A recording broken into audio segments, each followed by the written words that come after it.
But right now, joining us from Orlando, and a guy that is no stranger to our show. He joined us when he was with Houston Dynamo, Corey Ashe. Corey, welcome again, my friend. Thank you. Thanks for having me. Pleasure's all mine. Corey, let's talk about this. You've been in the league a number of years. You've gone from one outstanding soccer craze market in Houston now to Orlando in their first year, an expansion year. Talk about the great outpouring response of these fans, the facility, the city. It has been unbelievable, the feedback that I've gotten from friends, family, and even players I know on the team. Talk about it.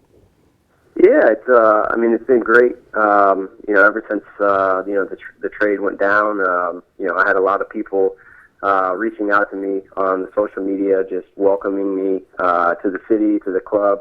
It's been nothing but top class. The support has been amazing. I think the first game against the Red Bulls that I took part in had somewhere between 20 to 30,000.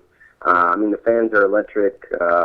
They're amazing. So the support has been great. I did an appearance 2 days ago, about an hour and a half away, and just to know that the support isn't just in Orlando. It's in nearby cities. It's great. It's great for the game, and it's great for the team. Let's talk about also the youth in that city, Corey. How have the youth clubs embraced your club? Have a lot of your teammates and yourself gone out to some of the summer camps, clinics, and in tournaments like that? How have they embraced you guys? Yeah, I personally haven't made it out yet, but there's guys on the team that take part in the community that that work with the kids at whether it be the academy or the local clubs around. It's just been great. The energy is electric. The kids are excited. One, obviously to interact with professional players, but just to see how soccer has influenced the city and the community. It's just great.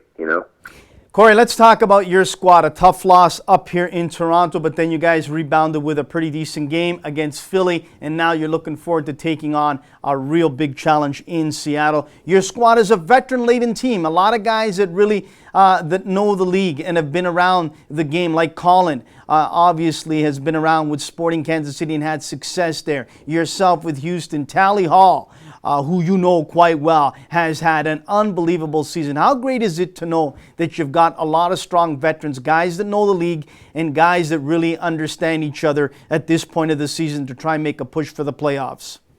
That's definitely a big factor, especially later into the season, as we're in now, because these games obviously are very important. This is an important stretch that we're coming into, and these are vital games. So it always helps when you're surrounded with veterans that know the league, that know the players, that know what it takes to make it to the playoffs. So just doing little things, whether it's taking care of your body, on and off the field, the little things on the field, helping with letting the younger guys know, the guys that are not as experienced, to kind of show them the way so they can follow, in line and to kind of just be a leader. So, it's definitely beneficial to have guys like that on your team. Now, Corey, you mentioned the word leader, and to me that's number 10. On and off the pitch, the guy with the $1 million smile has been the real deal since the first game this season in MLS. This guy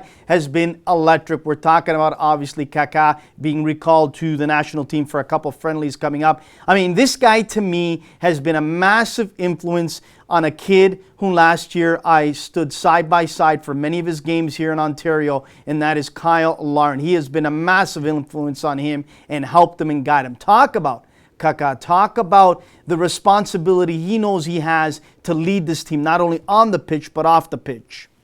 Yeah, Kaká he's a great guy. He's very humble. He's a polite guy, but he works hard.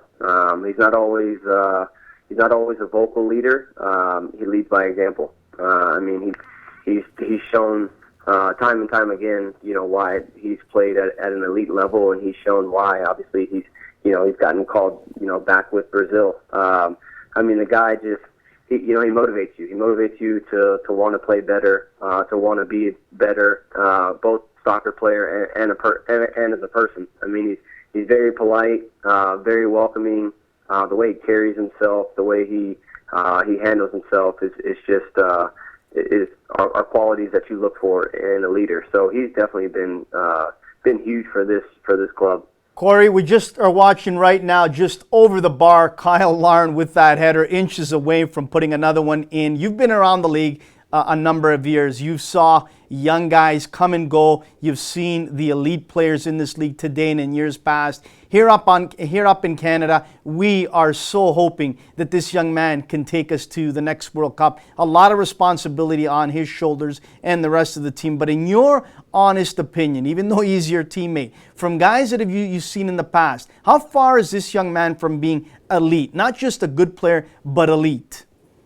I mean, so far from what I've seen, I mean, it's been nothing but good. You know, you take a guy who's young like Kyle, and I think the thing that strikes me is his willingness to learn and his willingness to work hard. You know, those are two things that obviously will propel you, you know, to the next stages in his career. But the kid, you know, is constantly working on his finishing.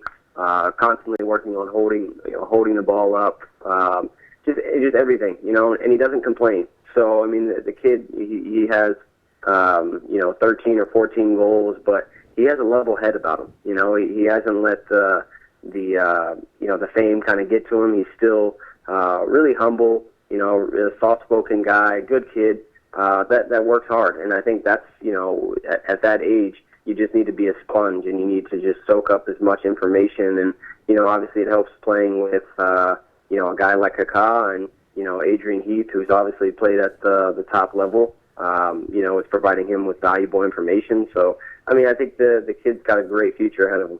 As a guy that's won a championship back in 2007, a guy that's been an all-star, if I'm not mistaken, 2 times, how great is it to see that this league now, for young American players, for young Canadian players, are going up against Pirlo, Jovinko, Kaká, Gerrard, and Gio now in LA, on and on. I mean, this has got to be fantastic for the young players, also for the veterans and the league as a whole, Corey.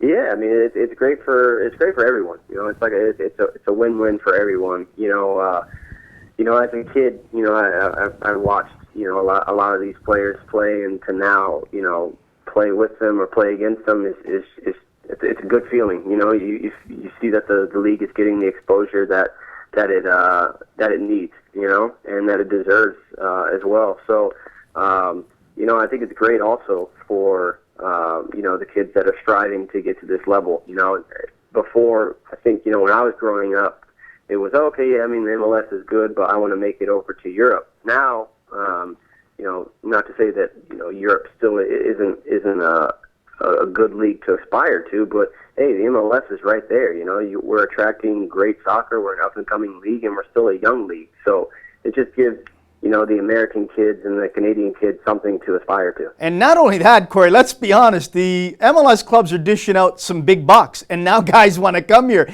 as we saw Jovinko, as we saw Pirlo, Lampard, on and on. Guys want to come here. They want to come here in their prime. Guys want to come here and make a difference away from the pitch and setting up their own little academies and what have you. So I think this is great for, you know, the game itself. My concern is only this, is again, I've said this, Corey, to me, I don't see an identity with each and every club in MLS. I don't see an identity for Team USA under Jurgen Klinsmann or Canada under Benito Floro. We know identities in Europe when it comes to Italy, Spain, or Brazil, but we don't have that here yet. When is it time, Corey, we start, you know, with small youth clubs all over North America and saying, if you come and put your son or your daughter at this club, this is a club that's going to specialize in defending. Come here. When is it time we start doing that? Yeah, I mean, I think, yeah, I mean, the time is now. But I mean, you know, we're still growing as a sport. You know, we still have other sports that we have to compete with, whereas it's not the same over in Europe. You know, obviously, soccer, you know, is a popular sport, and then you have other sports like rugby and cricket. But in the U.S., you have basketball to compete with, you have football to compete with. So, you know, soccer it's still growing. You know, it's catching on at a rapid pace, which is good. But We're still young, but I definitely agree with you. We do need an identity. But I think as the time, as the years progress, and the more time and the more exposure that there is, I think the identity and all that stuff will happen. I think it just takes time. Corey, now you're getting ready to take on Seattle in a couple days, Sunday. Around 5 p.m. if I'm not mistaken. Obviously, as a defender, you must be watching video games of the weeks past when you're going to watch Dempsey, when you're going to watch players on Seattle to know the ins and outs, the things that they like to do out there. How do you as a defender prepare? Do you prepare, right after that game is over, getting ready for the next opponent by watching? Do you start maybe 48 hours ahead of time?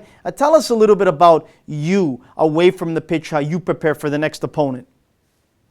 For me, it depends. I mean, it really depends on the team I'm playing against. But a team like Seattle that has so much firepower, you have to start, preparing now. You have to know that it's going to be a tough game. But a game like that against players like Clint Dempsey if he plays, or Olufemi Martins, if he plays as well. I mean. Scouting will only do so much, because these guys are, elite players, and it's a collective effort from everybody defensively. So we know that we're going into hostile territory. They're kind of finding their way, just like we're kind of finding our way, fighting for a playoff spot. But for me, I mean, it's just watching as many clips as I can on certain players. Listening to the game plan that the manager wants to go with, and kind of go from there. Corey, we'll close it out with this. Talk to the youngsters out there, boys or girls, if they want to live the dream that Corey Ashe is living, playing professional soccer and going up against some of the best players in the world, day in and day out. What do they need to do to get to where you're at today? Is there some specific things maybe away from their own team training that they should be working on? Maybe should they be watching a lot of games? Should they be, watching obviously their nutrition, their intake of food? Talk to the youngsters out there, Corey. I think the big thing is you want to watch as many games as possible. Watch the players that play in your position. Watch their movements, what they like to do when they have the ball, what they like to do when they don't have the ball. Obviously when you're eating, you want to eat properly. Stay away from the junk food. Stay with foods that are going to provide your body with the fuel that you need. The biggest thing I think is to work hard, and don't ever let someone else, tell you that you can't do something. That something is not possible, because the chances are the reason why they're saying it is because they can't do it. So, all my life I've been told, I'm too short, and I'm too this, and I'm too that, and there's people now, there's critics now that that say I can't do this and I can't do that. Use it as fuel, use it as motivation, and just do your best every time. It's funny, you put a smile on my face, Corey. My son is 17. I've got 2 boys, and he's not the tallest of tall, because I'm not tall. My wife is a little taller, but those are the things that my son has had to have, Adam, for the last 4 or 5 years playing at the elite level here in Ontario and in Toronto area. Because he's short, he gets a lot of the, the not complimentary words of maybe a kid that's 6 feet that might not have technically, tactically the feet he has. So I'm glad you mentioned that. Corey, you're a class act. God bless the rest of the season. Good luck to trying to get Orlando into the playoffs, because I think it would be an outstanding success story for them and for you. Again, we really appreciate you taking time. And again, good luck the rest of the season, Corey. All right, appreciate it. Thanks, guys. That is Corey Ashe, class act, great person, what a player, and he is so down to earth. That's why I love having him on. Had him on with Houston when he was there. Now again with Orlando, we get a lot of response and feedback when we get Corey on. Why not? Because he's a true down to earth guy, and he cares about the kids and the game.